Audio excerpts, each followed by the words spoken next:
Ya casi vamos.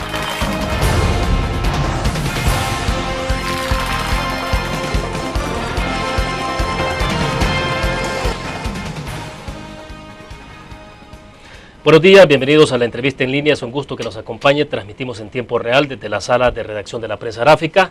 Abrazo a nuestros compatriotas que como siempre están en la transmisión en internet www.laprensagráfica.com.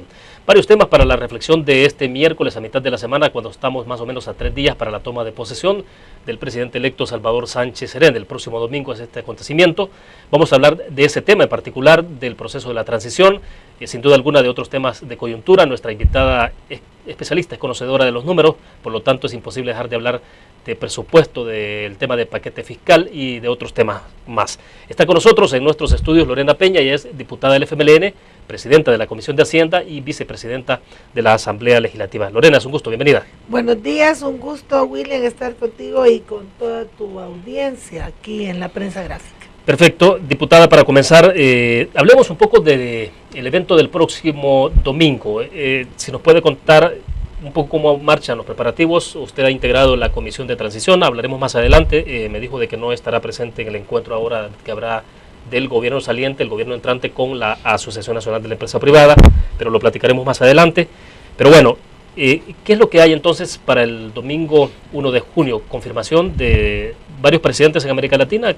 Sí, para el domingo tenemos dos actos, el acto que organiza la Asamblea Legislativa y el gobierno, que es el acto legal y oficial de traspaso del mando en la mañana en el CIFCO, y en la tarde tenemos la gran fiesta popular que organiza el FMLN para celebrar la llegada del nuevo gobierno, que es continuidad del gobierno del presidente Funes y del FMLN. Entonces tenemos esas dos actividades. Tenemos varios presidentes invitados y confirmados. Estamos esperando al presidente Evo Morales, estamos esperando al presidente Otto Pérez Molina, Daniel Ortega, Otón Solís, estamos esperando al presidente electo de Panamá, estamos esperando al presidente Rafael Correa, estamos esperando al vicepresidente de Argentina, el señor Badou, creo que es el apellido, vicepresidente de la presidenta Kirchner, y así esperamos al príncipe Felipe, y así delegaciones importantes de toda América Latina y el mundo. Creo que son más de 100 delegaciones las que se esperan a acompañar a El Salvador en este nuevo periodo que se inicia con el traspaso de mando el 1 de junio. ¿Viene Raúl Castro, el presidente de Cuba? Estamos pendientes, entiendo que todavía no hay una confirmación oficial, pero estamos pendientes de si llegarán el presidente Maduro y el presidente Castro. Había un poco de, no sé si preocupación, pero bueno, algunas declaraciones que se han conocido del presidente de Honduras, Juan Orlando Hernández, en su cuenta de Twitter al menos lo dijo, que mientras no se esclareciera el caso del pescador que habría muerto en circunstancias particulares en el Golfo de Fonseca, un pescador hondureño, pues él no asistiría. ¿Sabe usted algo de esto? Si hay alguna comunicación oficial más allá de ese Twitter. Pues he leído esa noticia. Esperemos que esa investigación se resuelva satisfactoriamente en el tiempo y que el proceso de integración no se detenga por eso. Es muy importante que siga avanzando y ojalá contemos con la presencia del presidente Hernández este domingo. Perfecto, ahora bien, eso es lo que hay entonces, y ya prácticamente el día lunes a trabajar. O sea, a trabajar, yo tengo reunión con el ministro de Hacienda y la Comisión de Hacienda para seguir estudiando los proyectos de reforma tributaria. Bueno, ya vamos a entrar en esa materia y justamente creo que es importante conversar. Le preguntaba temprano porque hoy en la edición impresa de la Prensa Gráfica estamos confirmando de que hay una reunión de representantes del gobierno saliente, el gobierno entrante y la Asociación Nacional de la Empresa Privada. Esto entendemos ocurrirá en pocas horas en esta mañana, que es parte del seguimiento que ha habido, ¿no? Porque este sería prácticamente el tercer encuentro de funcionarios, ¿no? Sí. Bueno, el presidente Sánchez Serén y el vicepresidente Ortiz han iniciado una jornada de diálogo que va a ser además permanente, pero en este momento para dar a conocer sus proyectos, sus proyecciones, sus expectativas y conocer las expectativas y proyecciones de los diferentes sectores del país. Se han reunido con sindicalistas, se han reunido con partidos políticos y se han reunido con empresarios, de manera de tener un panorama lo más completo posible de cuáles son las expectativas y las críticas y las opiniones de cada sector. Hoy en día tenemos el debate no solo del proyecto de reformas fiscales, sino que Salvador está trabajando en una propuesta de diálogo sectorial y diálogo nacional. Y entiendo que estratégicamente ese es el gran tema que él está tratando, ¿verdad? No es circunscrito solo a reformas fiscales, sino cómo logramos un entendimiento nacional para el crecimiento y el desarrollo inclusivo en El Salvador.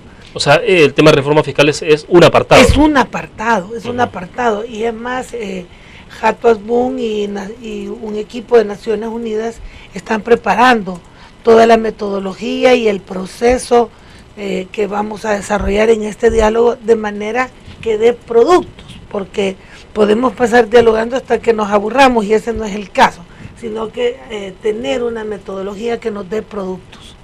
Por cierto, yo estuve ayer en la reunión con el COENA, con delegados del COENA de Arena, y también hablábamos sobre este tema y ellos plantearon algunas inquietudes metodológicas y también le hemos pedido al COENA, pero también a GANA, al PCN, que si tienen aportes para que la metodología del diálogo sea mejor, habrá que hacerlo. Ahora bien, no estamos hablando entonces de encuentros coyunturales, que tienen que ver nada más con generar unas condiciones amigables para llegar, de la llegada, únicamente para la llegada, o sea, no, esto va a continuar, o sea. Esto va a continuar, por eso ayer discutían y se planteaba que a lo mejor habrá que tener tipos de mesas, ¿verdad? Pero que la mesa estratégica no se debe perder en la coyuntura, era una de las conclusiones a las que llegábamos ayer con el Partido Arena.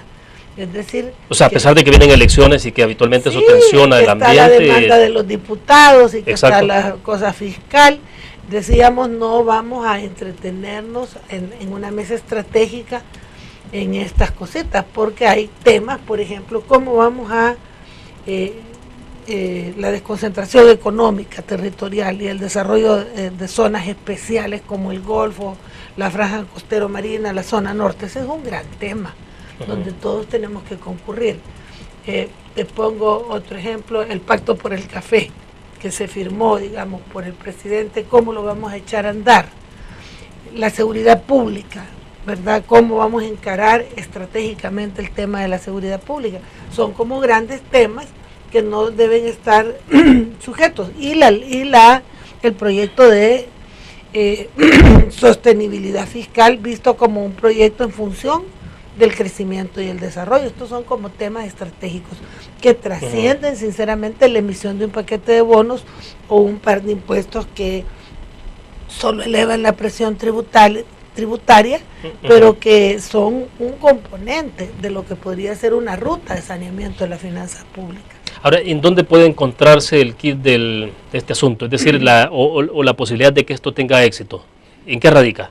Bueno, la posibilidad de que esto tenga éxito es que se vayan tomando acciones, creo yo, y que no solo esperemos a tener resuelto el gran conjunto de los temas, y que se vayan tomando acciones por las fuerzas que más somos responsables de lo que pasa, que somos los partidos políticos, que somos los gremios empresariales, los sindicatos, tenemos las ONGs que tienen temas claves en el país, que vayamos dando acciones y no solo palabras. Ahora bien, ¿qué pasó en algún momento? Y vamos a entrar al detalle de más adelantito sobre el tema ya del paquete de reformas fiscales. ¿Por qué este tema no se abordó o se colocó antes? Inicialmente en estos encuentros iniciales, por ejemplo, con los empresarios, con los partidos políticos, y llegó a la Asamblea Legislativa de manera que se veía como que era una forma unilateral? O sea, ¿qué pasó ahí? Mire, el plan de abordaje de los temas fiscales estaba definido desde hace como un año y medio. No es como una cosa que aparece. De hecho, sabíamos que teníamos que abordar como 3 tipos de cosas. Por un lado, todos los incentivos fiscales para la inversión, que son como 5 leyes. Por otra parte, cómo mejorar la recaudación tributaria y, por cierto, salirle al paso o a adecuarnos a algunas reformas que la Sala de lo Constitucional nos ha impuesto. Y tercero, la ley de responsabilidad fiscal, que no es solo una ley, sino que es todo un plan fiscal de mediano y largo plazo.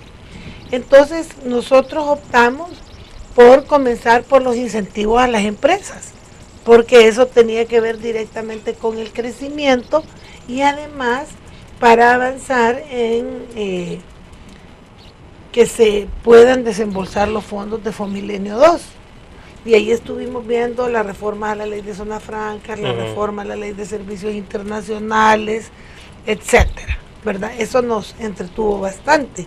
Y luego ya en un ambiente meramente electoral, nosotros no vimos correcto meter un debate fiscal, porque se podía oscurecer por las motivaciones coyunturales de las elecciones. Pero posterior a la elección, cuando se reúnen por primera vez con la ANEP, con los partidos políticos, no era necesario decir, bueno, en una segunda reunión este tema estará presente. Es que era una demanda, si había un pacto de partidos políticos. Era un pacto de partidos políticos que teníamos que presentar un proyecto de sostenibilidad fiscal. Y por supuesto que un proyecto de sostenibilidad fiscal habla de regulaciones del gasto, que es lo que tiene la ley, y de ingresos, ¿verdad? Ahora viene el gran debate de los contenidos del proyecto, pero esos no se podían haber discutido antes que estuvieran presentados en la Asamblea, por 2 motivos. Uno, porque la iniciativa de ley hasta el 31 de mayo la tiene el presidente Funes. Entonces el presidente electo no puede hablar de proyectos que no estén en sus manos presentar, ¿verdad? Teníamos que ver cómo los presentaba el presidente Funes. Ese es un punto. Nada que ver con la especulación que se manejaba en ese momento, que había un esfuerzo del FMLN o un intento de que el presidente Funes asumiera la responsabilidad o el costo de lo que implica cualquier reforma de ese tipo y decir, bueno, que lo asume el presidente porque es el saliente, pero el FMLN no asume ninguna consecuencia o costo. Porque llamó la atención, diputada, usted escuchó las declaraciones del presidente Funes cuando dijo de que, bueno, ya un poco característico cómo se expresa el presidente, pero dijo casi a modo de reclamo, o cuando dijo de que el padre de la criatura no era él, después dijo de que había una responsabilidad compartida sobre el paquete fiscal, tanto el FMLN como también de su gobierno. Bueno, y si es que los que vamos a votar somos nosotros. O sea, ahí es la Asamblea al final, la que va a aprobar o no va a aprobar esos proyectos, o los va a cambiar o les va a hacer modificaciones, eso es la Asamblea. Y luego que lo tiene que sancionar, observar o vetar el presidente. Ya, en este caso ya le va a corresponder al presidente Sánchez Serén. Pero ahí hay una responsabilidad, por supuesto, porque somos los diputados y diputadas los que al final de cuentas podemos aprobar o desaprobar este proyecto. O sea que el tema de paquete fiscal no va para esta semana de aprobación, o sea, es... No puede ir. No puede ser. No, nunca he hecho eso. Porque había, la semana pasada, perdón, diputada, por la semana pasada había especulación de que había un intento de que se pasara... Porque Arena especula, pero yo nunca he hecho eso. Mira, te voy a explicar. Bueno, sí gusta, porque me indican que se van a pausa. Son 9 leyes. Vamos a la pausa y regresamos entonces ya para hablar en profundidad de este tema. Y son enredadas. De acuerdo. Vamos a la pausa comercial. Regresamos. Gracias.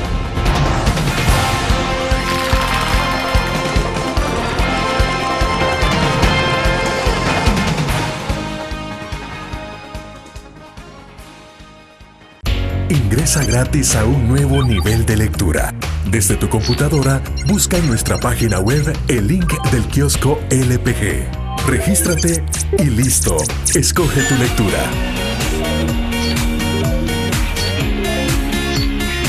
En tu tablet, iPhone o Android, ingresa a App Store o Google Play.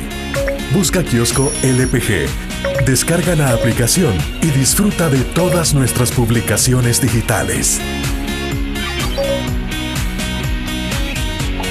Grupo Dutriz. Multiplicamos la forma de informarte.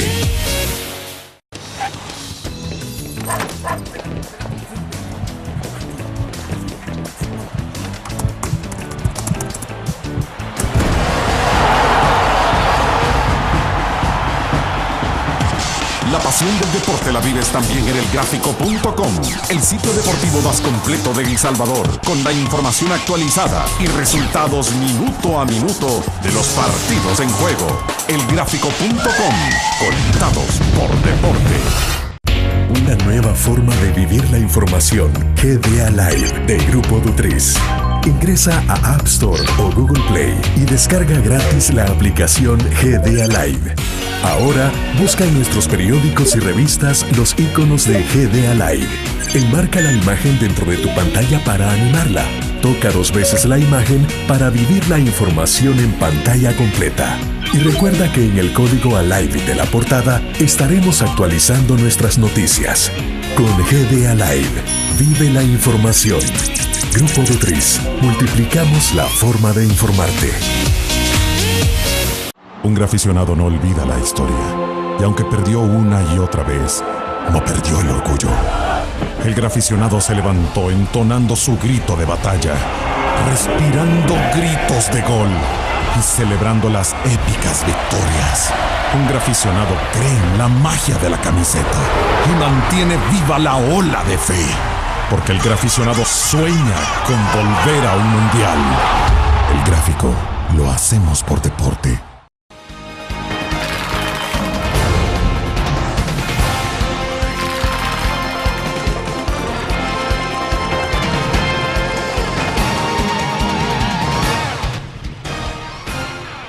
Esta mañana de miércoles comparte con nosotros en nuestros estudios desde la sala de redacción de la prensa gráfica Lorena Peña, diputada del FMLN, presidenta de la Comisión de Hacienda y también vicepresidenta de la Asamblea Legislativa a partir del 1 de junio. Sí, porque la presentamos como tal y eso llega al 31, ¿no?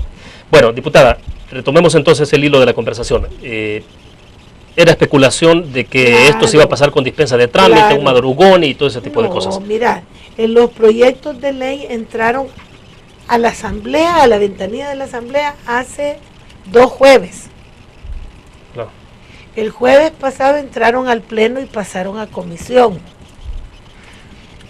Este lunes vimos básicamente 2 cosas. Uno, el tema de la reconversión de los letes, que esa sí yo estoy con la expectativa de que la reconversión de letes se haga este jueves. Esa es una operación que cada vez que sale un gobierno se hace, ¿verdad? En el caso, cuando entró Funes, se reconvirtieron 800 millones de letes, pero el presupuesto era 3.600. Y ahora es una reconversión de 800 millones para un presupuesto de 4.500. Eso es una operación normal. Pero también vimos este lunes con la Comisión de Hacienda la programación del estudio de los otros 8 proyectos de ley, que son la ley de impuesto a las transacciones financieras, la reforma a la ley de imprenta, la reforma a la ley del libro, la reforma al código tributario, la reforma a la ley de impuesto sobre la renta sobre el pago mínimo, van 5, me faltan. La reforma, vamos a ver cuál es la otra, bonus, FOSEDU, 7, la ley de responsabilidad fiscal. Pues la ley de responsabilidad fiscal me falta. Entonces, eso requiere un estudio bastante detallado, ¿verdad? Porque tiene que ver con afectaciones a las personas y a los negocios. Entonces, tenemos que verlo despacio y también vamos a escuchar a diferentes actores de la vida económica del país que tienen algo que opinar al respecto, como son las asociaciones de bancos, las federaciones de cajas de crédito, los sindicatos, algunas gremiales empresariales. O sea, les va a llevar tiempo. Sí, y para la ley de responsabilidad fiscal, además, van a venir los expertos que ayudaron al gobierno a formular esta ley para presentar las proyecciones econométricas, le llaman, que sería cómo se visualiza que caminarían los números en el mediano plazo de aplicarse la ley. Ahora bien, como el tema apenas está comenzando, o sea, sí, detengámonos en principio sobre el tema de los bonos. ¿Cómo no? Bonos requieren de 56 votos. Hay un tema que tiene que ver con negociaciones estrictamente políticas legislativas, y es que se habla de la posibilidad de que algunos partidos, por ejemplo, estaban planteando de que como esto requiere 56 votos y lo otro 43, algunos sugerían, aprobemos primero el paquete de reformas fiscales y después bonos. Usted dice, ¿hay expectativa de que se aprueben los bonos esta semana? Yo en eso ando, porque eso es lo más importante. ¿Por qué urge esa parte? Porque eso tiene que ver con dar cierta liquidez al gobierno y flexibilidad para manejar la curva de ingresos que a lo largo del año se tiene, y eso es todos los años, porque los ingresos no entran del mismo modo que entra el gasto es rígido y es mensual, pero los ingresos a veces suben, a veces bajan, pero el gasto siempre está ahí. Por eso el gobierno necesita mantener cierto nivel de flexibilidad en el manejo de la liquidez, que no es un incremento al presupuesto. Entonces, este es muy importante. Y es para este año.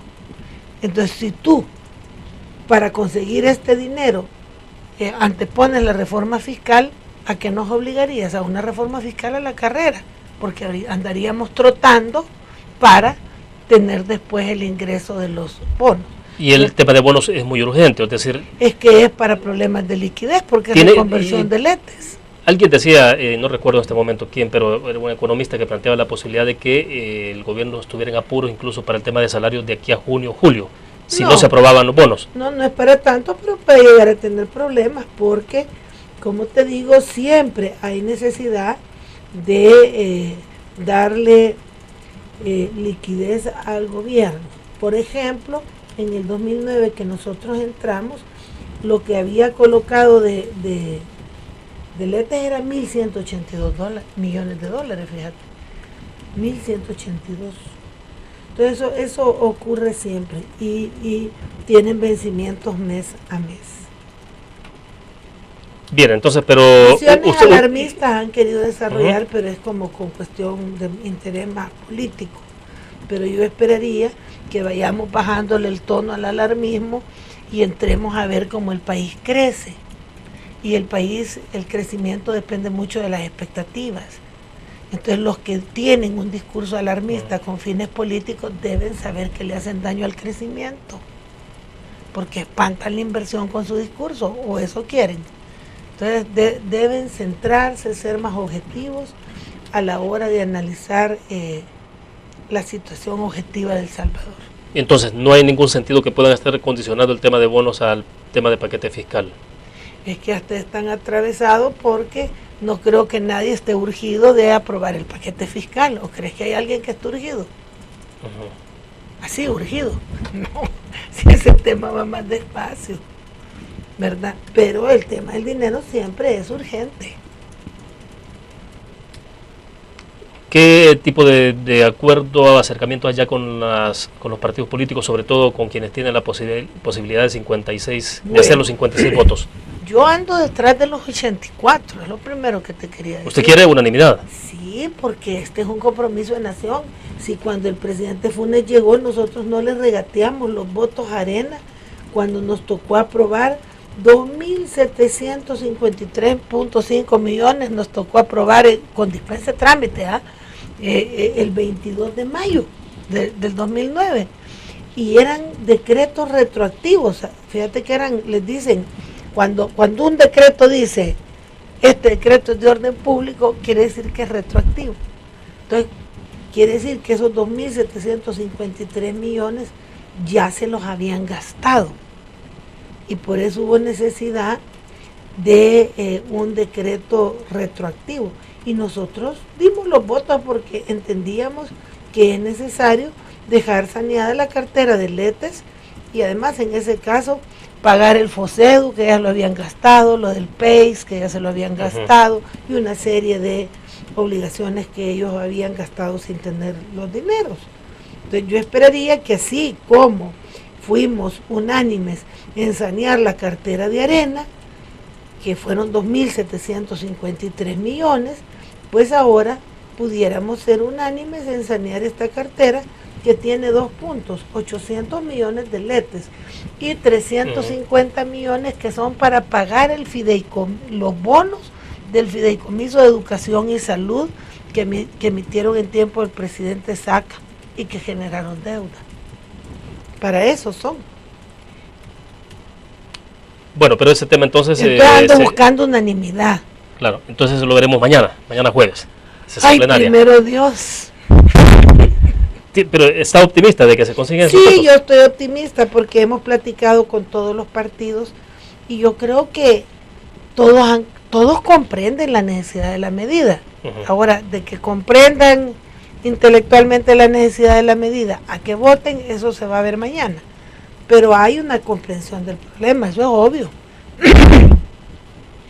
Bien, entremos a hablar un poco sobre el tema ya de algunas partes del paquete fiscal, diputada, que creo que es importante porque si bien hay sectores que usted dice van a ser llamados a la Asamblea Legislativa para que expliquen un poco cuál es su opinión sobre cada una de las áreas, tienen una cantidad importante habrá una cantidad importante de invitados de sectores.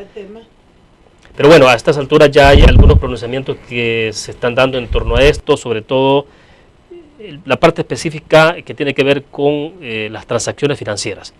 Y aquí ya hemos escuchado, hay un comunicado, por ejemplo, firmado por Avanza, por una federación de crédito y otra institución donde advierten de que esto es lo que va a provocar la desbancarización. Ahora en la prensa gráfica estamos planteando, por ejemplo, las notas del día, que algunos países han dado marcha atrás a los impuestos financieros justamente por consecuencias negativas que han traído. O sea, se ha comenzado a plantear ese tipo de argumentos, lo que tiene que ver exclusivamente con el tema de los cheques, tarjeta de débito, tarjeta de crédito, etcétera. ¿Cómo lo están planteando ustedes? ¿Cómo lo ven? Porque bueno, lo que decimos ahora es que el BID y la CEPAL ya han afirmado que esto tiene efectos negativos en las economías, cuando se ha discutido en otros países sin duda alguna. Sí, pero el BID en el caso nuestro no ha dicho lo mismo. Eso como comentario. Y han sido asesores de todo el proyecto de reforma fiscal, te cuento. El BID ha estado asesorándoles en todo esto. Y GIZ, así es de que me extraña un poco eso. Mira, estos impuestos ya existen en otros países y la banca que aquí está es la misma que está en Colombia, por ejemplo, porque Banco Agrícola es Bancolombia, ¿verdad? Claro. Es un banco colombiano, ya no es el Banco Agrícola salvadoreño. Y este Bancolombia que está aquí ha manejado este tipo de impuestos en Colombia. Y la vivienda que está aquí, creo que está en Honduras también, y en Honduras existen estos impuestos y ahí no han planteado que tenga ninguna dificultad. De manera que ya la banca internacional que esté en El Salvador tiene capacidad en sus sistemas, porque es un problema de sistemas, para manejar este tipo de impuestos. Aquí lo que estamos nosotros discutiendo es cómo nos aseguramos de que el impuesto, por un lado, exactamente no golpee a los sectores de la clase media, media baja y de menos recursos en el país. Y por otra parte, que sea efectivo para poner impuestos al lavado de dinero y a la evasión fiscal. Entonces, en este impuesto a las transacciones son dos impuestos en la realidad. Es uno por cheques o transferencias superiores a $750 y luego otro que es acreditable como pago de impuesto, que es un impuesto al acumulado de operaciones bancarias por arriba de $5,000, y el impuesto es el 25 centavos por cada $100, o sea, el 2.5 por 1,000. Entonces, si tú emites un cheque de $1,750, tu excedente es 1,000, ¿verdad? Entonces, por ese 1,000 excedente vas a pagar 2.50, pero si te pasa 100, vas a pagar 25 centavos, ¿verdad? Entonces es un impuesto mínimo bastante pequeño, pero que en el conjunto, dada la gran evasión y elusión y lavado de dinero que hay en el país, puede generar una buena cifra de ingresos. Y este impuesto tiene exento el pago de préstamos, el pago de servicios básicos como agua, luz, alcaldía, tiene exento las operaciones de crédito, de manera pues que tiene exento los gastos productivos, tiene exento las planillas de salarios, tiene exento el pago de seguro social, tiene exento el pago de AFP, tiene una serie de exenciones, de manera que prácticamente solo aplica en dos casos, que es cuando haces compras y pagas con cheque o tarjeta de débito por encima de eso y que no tenga vinculación con tu empleo o generación de ingresos, o cuando haces transferencias a terceros. Entonces, ese es el caso del impuesto a los bancos. ¿No se ha considerado tarjetas de crédito? No, no están consideradas las tarjetas de crédito. El diputado Rodolfo Parker estuvo con nosotros la semana pasada y él afirmaba que había leído detalladamente el proyecto y él consideraba de que sí se incluían tarjetas de crédito. Y él ha quedado de hacer unas observaciones por escrito, porque sí he platicado con el doctor Parker. Y nosotros estamos anuentes a que si ahí hay alguna, porque son leyes complejas, por eso te decía que no se pueden dispensar de trámites. Si ahí hay algún aspecto que deja lugar a duda o que permite una aplicación arbitraria, nosotros lo vamos a corregir. O sea que ese proyecto es perfectible y lo vamos a hacer en la comisión. De hecho, ahorita estamos recogiendo por escrito las opiniones técnicas de los diferentes grupos parlamentarios, porque se necesita revisar muy al centavo cada elemento de este proyecto de ley. Bien, hacemos en este momento otra pequeña pausa comercial. Volvemos con más de la entrevista en línea.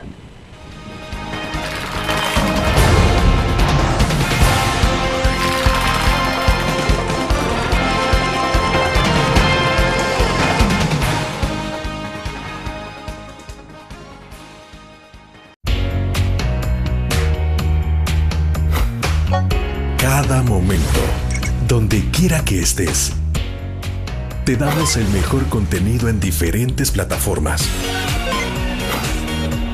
para que tú escojas el medio para informarte. Y ahora con Grupo Dutriza Live, la nueva aplicación digital. Vive la información como una nueva experiencia. Multiplicamos la forma de informarte. Grupo Dutriz. Un graficionado no olvida la historia, y aunque perdió una y otra vez, no perdió el orgullo. El graficionado se levantó entonando su grito de batalla, respirando gritos de gol y celebrando las épicas victorias. Un graficionado cree en la magia de la camiseta y mantiene viva la ola de fe, porque el graficionado sueña con volver a un mundial. El gráfico lo hacemos por deporte. Ingresa gratis a un nuevo nivel de lectura.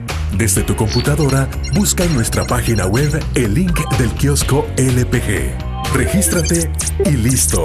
Escoge tu lectura.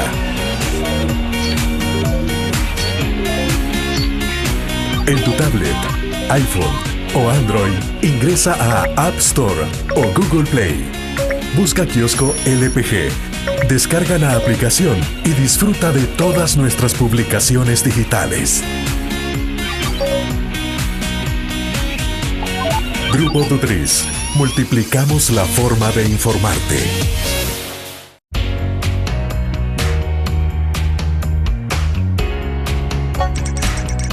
Cada momento, donde quiera que estés, te damos el mejor contenido en diferentes plataformas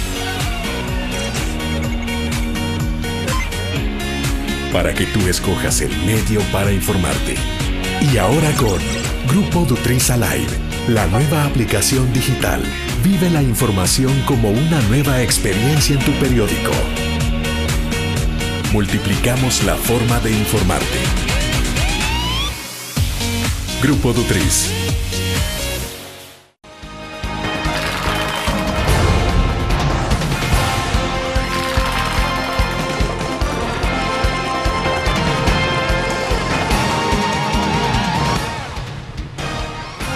Es un gusto que siga con nosotros. Está Lorena Peña, diputada del FMLN, haciendo reflexiones en torno a... Hemos hablado de toma de posesión del próximo domingo 1 de junio, del presidente electo Salvador Sánchez Serén. Estamos hablando ahora del paquete de reformas fiscales en discusión en la Asamblea Legislativa.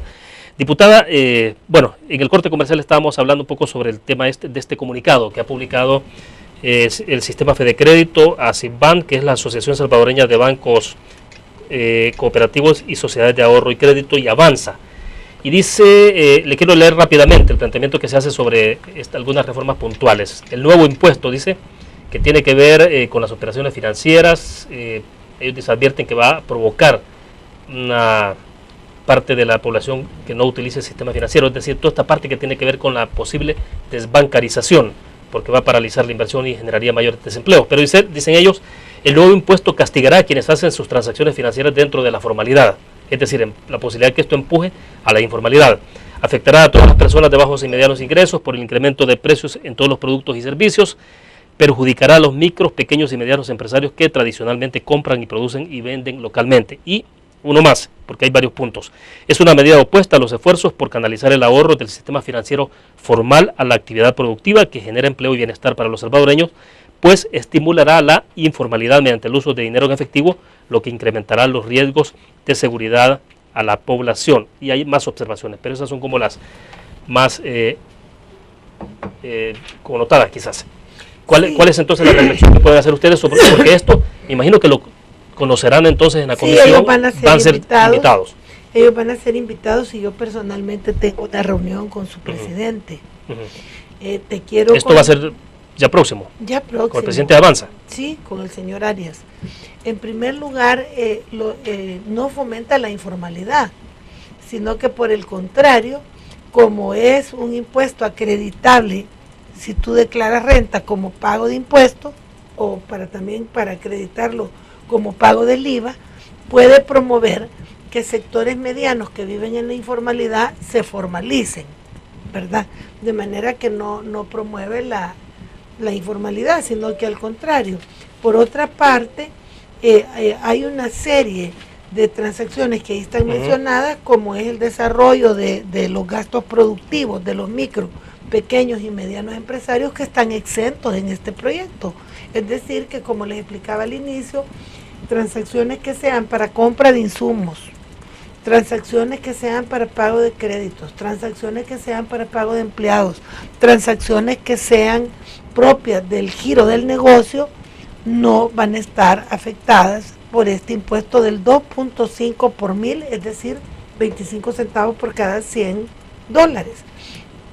De manera que yo no compartiría. Y la otra cosa es de que creo que debemos ser conscientes de que en el país hay mucha evasión de dinero y mucho lavado de dinero, y el dinero se lava no solo por el narcotráfico, sino por los evasores, que debe ser tasado para que deje, por un lado, algún ingreso al país y por otro, para desincentivar la evasión y el lavado de dinero, que sería, digamos, uno de los propósitos de esta ley. Ahora bien, pero esto finalmente igual se va a discutir, o sea, ustedes están abiertos a que pueda... Claro, pero puede cambiar, digamos, imagínate, hay gente que propone que no sea $750, sino que 1,000. Hay esas opiniones, porque dicen que una señora que compra su refri, la paga, digamos, y la paga por $1,000, suponete. Puede ser, aunque no se compra refri todos los meses, ¿verdad? Como para decir que le va a cambiar el modo de vida. Y dicho sea de paso, si alguien compra la refri por 1,000 y entonces tiene $250 de excedente, pagaría 75 centavos máximo de impuestos. Pero bueno, hay ese tipo de discusión sobre los pisos y techos de esos montos. Sobre eso hay mucho debate. O sea, pero ¿usted le considera que son excepciones? No, yo creo que tenemos que discutirlas más ampliamente, porque lo que te quiero explicar es que lo que he oído discusiones es sobre si es sobre $750 o sobre 1,000, si es sobre 5,000 acumulados o sobre 10,000, pero no he oído objeciones al sistema del impuesto. ¿Me explico? Sí.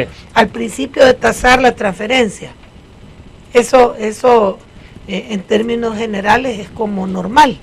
Lo que está en discusión es cómo se tasa, de cuánto es el impuesto, el monto de la transferencia y el monto del impuesto. Esos son los temas que más estoy oyendo yo discusión.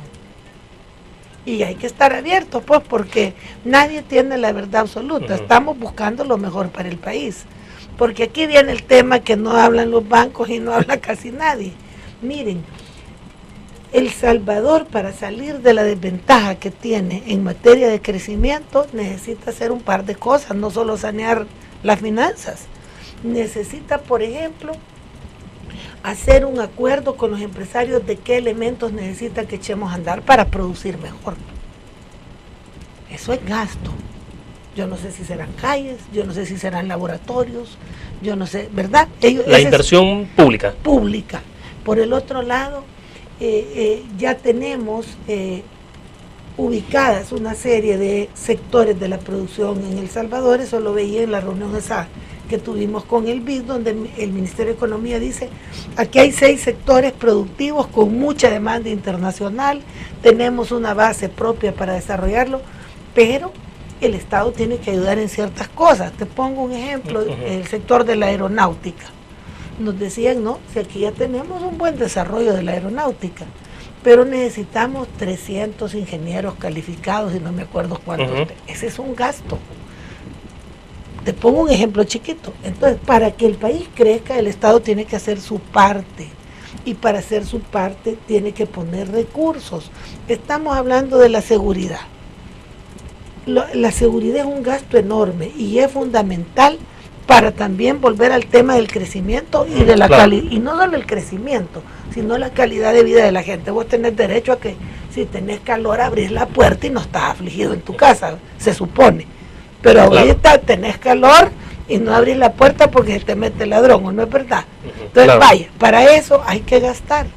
Entonces nosotros tenemos que hacernos de recursos para sacar adelante el país en un acuerdo con los diferentes sectores de las prioridades. Por eso, cuando se plantea el tema de la austeridad, del gasto, de que se está gastando más de lo que ingresa y que hay que poner el límite a todo esto. Todos los países y todas las personas gastan más de lo que ingresa. Cuando tú compraste tu casa no tenías el precio de la casa en tu bolsa. Hiciste un crédito, ¿verdad? Te endeudaste para tener casa, pero vos sabés que en un periodo esa casa va a ser tuya y eso te ha servido para vivir de determinada manera. Entonces, normalmente hay que hacer gastos en efectivo y hay otros que hay que hacerlos en deuda. Eso es normal en cualquier economía y en cualquier familia. El tema es ¿para qué gasto? Ahí es donde viene la discusión. ¿Yo para qué gasto? Mi gasto es oportuno, eficaz, eficiente para el bienestar y el crecimiento de mi país, o mi gasto se va en cosas que no son prioritarias. Ahí es donde está la discusión, ¿verdad? Y la austeridad es un estilo de gobierno que debemos promover, pero no estar esperanzados a que a pura austeridad vamos a salir adelante. ¿Cuánto se puede, por la vía de la austeridad, cuánto es lo que se puede... ¿Cuánto implica en ahorro, por ejemplo? ¿Cuánto puede ser? Fíjate que aquí voy a poner la calculadora para que veas el cuento. ¿Cuánto crees que puede ser un ahorro por austeridad? ¿Cuánto puede ser un ahorro por austeridad? Le ponemos el 2%. Se queda... Como meta, digamos. Sí, por .02, mira, serían solo 90 millones en un año con el presupuesto actual. Y te digo solo porque para los requerimientos es poco. Eso sería el paquete de uniformes sin comida, vale eso. Entonces no es suficiente, tenemos que hacernos realmente de mayores recursos. Solo el hospital de maternidad solito, ¿verdad?, costó como 50 millones. Claro, es una cifra no despreciable, pero si estás viendo lo que necesitamos, tenemos que hacernos de más ingresos. ¿Cuánto se necesita en total? Para mí, en total, y este es un estimado que lo digo a mi costo, no sé el secretario técnico de la presidencia cuánto va a decir, pero yo calculo que este gobierno para cumplir sus promesas necesita en los 5 años unos 2.000 millones de dólares. Porque yo he hecho números, mira, la universidad digital, ¿cuánto costará la universidad digital? Y su puesta en marcha, ¿verdad? Tenemos que ver cuánto cuesta. Fomilenio ya sabemos que cuesta 250 millones. Salvador ha planteado una política de generación de empleo turístico en la zona norte. ¿Cuánto costará eso? Le ponemos otros 200 ahí a la zona norte, pues, para hacer hoteles de montaña, capacitar a la gente, darle mantenimiento a la longitudinal del norte, promover la marca país. Hay que hacerlo, porque Arena hizo esa calle ahí arriba, ¿y para qué sirve? Yo le he ido a recorrer como en 2 veces. Por cierto que termina allá por tu pueblo. Exactamente. Pero ahí no pasa ni Dios, ¿no te has fijado? Ahí hay poca movilidad. Ahí al caer de una casa pasa un carro y todo lo que gastamos. Entonces Salvador dice, saquémosle el jugo, dice, hagamos un proyecto alrededor de toda esa calle Y es imposible si no hay la iniciativa de la inversión pública. Claro, o sea, porque ¿qué inversionista privado se va a venir a arriesgar a hacer un hotel allá refundido? Claro. Si no tiene promoción, calle, seguridad, etcétera. O sea, no basta con la carretera. No basta. Entonces, ahí hay que buscar recursos. Te pongo otro ejemplo. Salvador está planteando el Golfo como zona especial de desarrollo. ¿Estamos de acuerdo? Y está hablando con Nicaragua y con Honduras. Y dice, en vez de estarnos peleando ahí, eso que lo vean en La Haya. Dice, contratemos buenos abogados y que en La Haya disputen los bolsones. Pero para mientras, dice él, hagamos una zona especial de desarrollo, libre comercio, libre tránsito, que dé acceso a Corinto, Amapala y Cutuco. Eso es dinero. Porque no puede ser que pidamos que Nicaragua y Honduras pongan dinero y nosotros buenas ideas. Tenemos que poner algo. Todo eso requiere recursos. Te pongo otro ejemplo. Yo estoy 100% convencida de que si no hay una transformación cultural, la gente va a tener una mentalidad violenta, de poca esperanza y de poca solidaridad. Entonces hay que invertir en el desarrollo artístico y cultural del pueblo salvadoreño. No es tan caro como la carretera, pero es muy importante. Pero eso es recursos, para que no solo tengamos esta maravilla de Vive la Cultura que hizo la señora Granadino, es importante, pero tenemos que llevarla a todos los departamentos, no tener territorios de primera categoría y territorios de segunda. Eso requiere recursos. El bachillerato. Salvador dice, apoyemos el paquete escolar en bachillerato, porque se nos van para las maras en el 9º grado. Y amén de eso, ¿cómo vamos a lograr formarlos fuerza laboral? Bueno, ¿cuánto va a costar ampliar el paquete escolar a bachillerato? Los uniformes son más grandes, me imagino que claro. ¿Y qué van a comer? ¿Y cómo va a ser eso? Entonces, para todo esto se necesitan recursos. 2.000 millones. Ese es mi estimado. Sí, yo no sé si Lorenzana lo va a ratificar, lo aclaro, pero yo me pongo a pensar en los proyectos. Y el paquete de reformas tal cual está propuesto, digamos, si no, que me imagino sufrirá modificaciones, pero tal cual está propuesto, ¿cuánto le va a ingresar? Pues para mí en global. Depende, porque hay que hacer un estimado conforme crece el PIB. Pero para el año siguiente el ministro ha dicho que puede recibir 250, ¿verdad? Pero si esto, junto a otras medidas, porque hay que ver cómo el Producto Interno Bruto también va a ir creciendo, pues podría darnos unos 1.000 en los 5 años, 1.200, que ya es un buen aporte, para sostener lo que tenemos y ampliar, de manera que podamos cumplir el gran desafío, porque el gran desafío es, William, mantener lo que hemos logrado en política social y entrar aceleradamente a la política de crecimiento. Y para estas dos cosas, la seguridad. O sea, así vemos nosotros el asunto. Mantener la política social, entrarle al crecimiento en serio, y la seguridad como una cuestión de condición para que esto se desarrolle. Perfecto. Hacemos la última pausa comercial, nos quedan un par de minutitos y cerramos la entrevista en línea. Volvemos. Sí.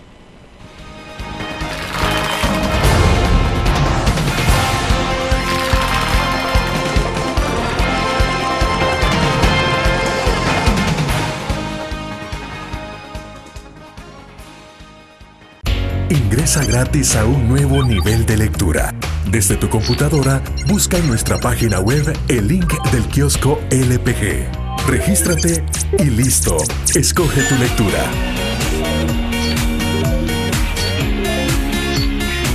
En tu tablet, iPhone o Android, ingresa a App Store o Google Play. Busca kiosco LPG. Descarga la aplicación y disfruta de todas nuestras publicaciones digitales. Grupo Dutriz. Multiplicamos la forma de informarte.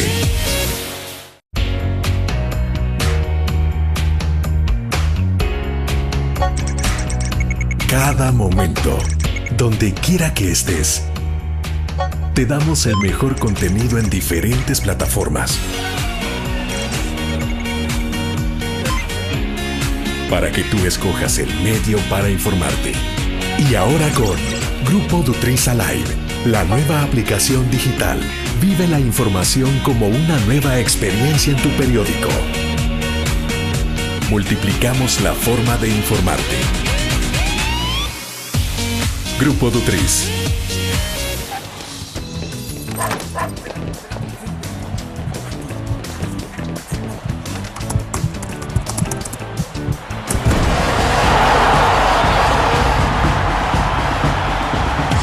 La pasión del deporte la vives también en elgráfico.com, el sitio deportivo más completo de El Salvador, con la información actualizada y resultados minuto a minuto de los partidos en juego.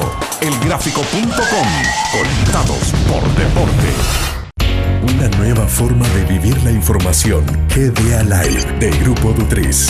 Ingresa a App Store o Google Play y descarga gratis la aplicación GDA Live. Ahora, busca en nuestros periódicos y revistas los iconos de GDA Live. Enmarca la imagen dentro de tu pantalla para animarla. Toca 2 veces la imagen para vivir la información en pantalla completa. Y recuerda que en el código ALIVE de la portada estaremos actualizando nuestras noticias. Con GDA Live, vive la información. Grupo Dutriz, multiplicamos la forma de informarte.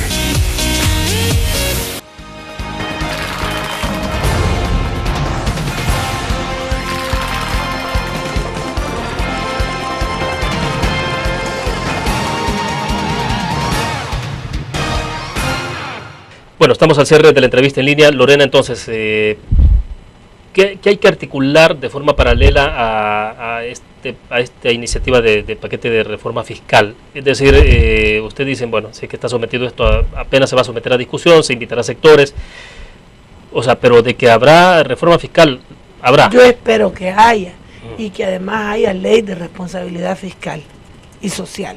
Son los dos elementos. ¿A qué nos va a derivar, perdone, esta ley de responsabilidad fiscal y social? Porque ahora ya nadie está hablando de hay que hacer un pacto fiscal, porque muchos dicen, no, los pactos fiscales son prácticamente casi demagogia, buenas voluntades, pero es que hay que crear una ley de responsabilidad y sostenibilidad fiscal y social. O sea, ¿se puede trabajar el paquete de reformas y entrarle, por ejemplo, a esta iniciativa de esta ley de responsabilidad fiscal y social? O sea, sí se puede. Pero ¿Qué pretendemos con eso? Vaya, es que se trata de un marco normativo definido por el país. Normalmente a El Salvador es el Fondo Monetario el que le ha definido el marco normativo. Entonces ahora un gran avance sería que lo haríamos autónomo con las fuerzas políticas propias. ¿Y qué plantea una ley como esta? Bueno, primero pone una variable de cuál va a ser el límite de endeudamiento aceptable como porcentaje del producto y en qué periodo de tiempo vamos a llegar a ese límite aceptable. Te plantea un mínimo en el sentido contrario de cuál es el mínimo aceptable de ingresos tributarios como porcentaje del producto y una meta de cómo lo vamos a alcanzar. Te propone un máximo de cuál puede ser el déficit fiscal aceptable como porcentaje del producto y en qué periodo podemos buscar llegar a ese déficit. Obliga la ley a tener un marco fiscal permanente de 10 años, de manera que cada año el ministro de Hacienda o la ministra tenga que decir, este año la cosa está así, y entonces las proyecciones de los 10 años me han cambiado de tal manera.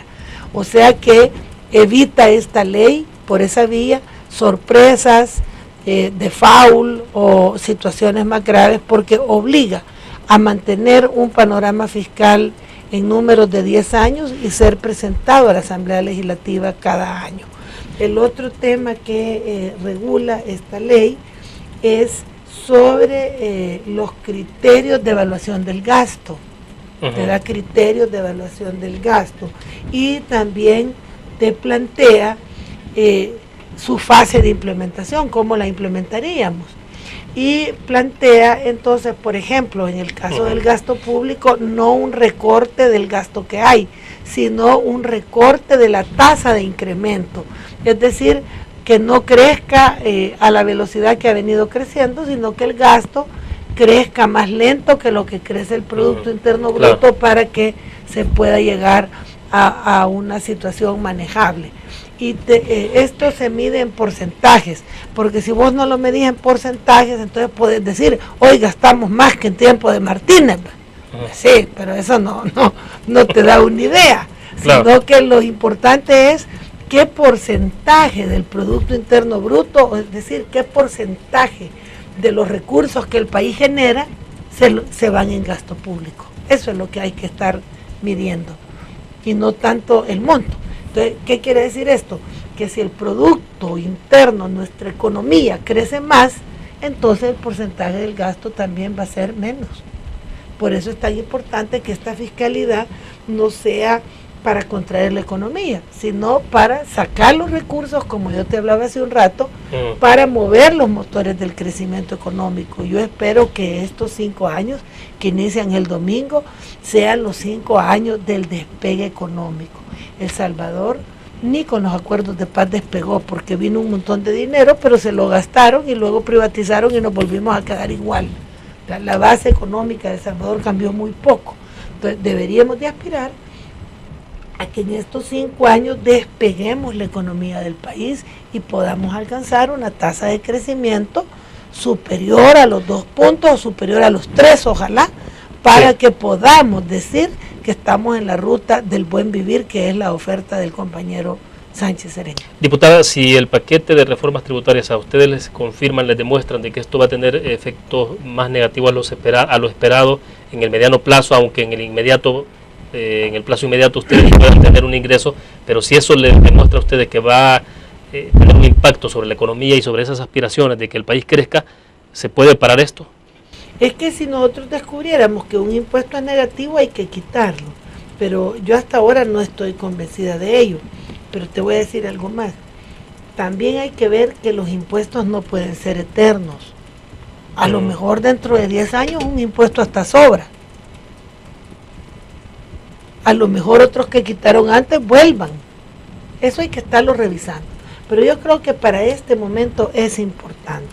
Hay que recordar que nosotros entramos a tener bajas tasas de crecimiento justo cuando nos quitaron todos los impuestos, que no se les olvide, cuando quitaron el timbre, cuando bajaron el impuesto sobre la renta, cuando quitaron el impuesto al patrimonio, cuando quitaron los impuestos a las importaciones y a las exportaciones, la economía se vino a pique.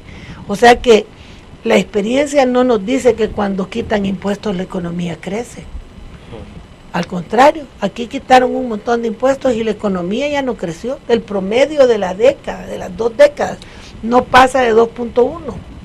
Entonces también hay como una ilusión, porque la verdad es que hemos vivido con muy bajos impuestos y con muy bajo crecimiento. Solo cierro con el tema de impuesto a la imprenta en el caso de las casas editoriales, etcétera. Para cerrar con eso, Lorena, porque hay toda una discusión planteada también en términos, hoy decimos en la prensa gráfica, algunos analistas que están anticipando la posibilidad de que esto pueda tener restricciones a la libertad de prensa con esta reforma. ¿Cómo se resuelve? Mira, la libertad de prensa no, porque ya ves que las televisiones pagan impuestos y dicen lo que quieren. O sea que la libertad de información no tiene que ver con el impuesto sobre la renta, ¿verdad? Yo creo que ahí es un poco exagerada la opinión. Y te pongo el ejemplo de los noticieros televisivos. Pagan impuestos y dicen lo que dicen, ¿verdad? Ahora nosotros estamos estudiando la ley despacio, porque nuestra preocupación es no afectar, por ejemplo, la producción de libros, la producción cultural, que también se ve afectada por estas reformas. Entonces estamos estudiando el tema y estamos buscando una formulación que no afecte la producción cultural, que es tan pobre y tan necesaria en El Salvador. Ahí estamos analizando, pero no compartimos lo de la libertad de expresión, porque toda empresa, todo empresario debe pagar impuestos sobre la renta, y si nosotros aceptáramos que el que pague impuestos no es libre de hablar lo que quiera, entonces se acabarían los ingresos del Estado, porque todos pagamos renta. Aunque de alguna forma los medios impresos también tienen una contribución en la parte educativa, o sea, en programas, proyectos. Ya sé yo, por eso hay una gran discusión, porque como sacan mujeres en bikini, también sacan algún guanaquín, por ejemplo, o el programa de alfabetización de la prensa gráfica, que es tan importante. Yo conozco esos programas, pero igual sacan unas cosas que no tienen nada que ver, y además también tienen muchísima publicidad hasta de productos tóxicos, vaya.